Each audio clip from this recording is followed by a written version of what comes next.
बोलिए खाटू नरेश की, लखदातार की, हारे के सहारे की।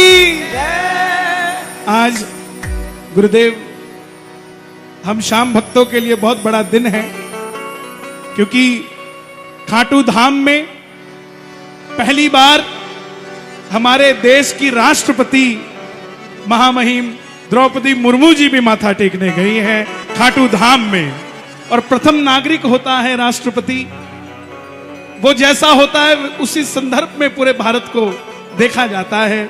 और अगर पहला नागरिक खाटू गया है, इसका मतलब इस समय यहां जितने भी बैठे हैं और पूरे भारत क्या विश्व में बैठे सभी हिंदू आज मानिए खाटू धाम हो आए हैं। साहब, आप सब खाटू हो आए हैं। आइए एक छोटी सी रचना।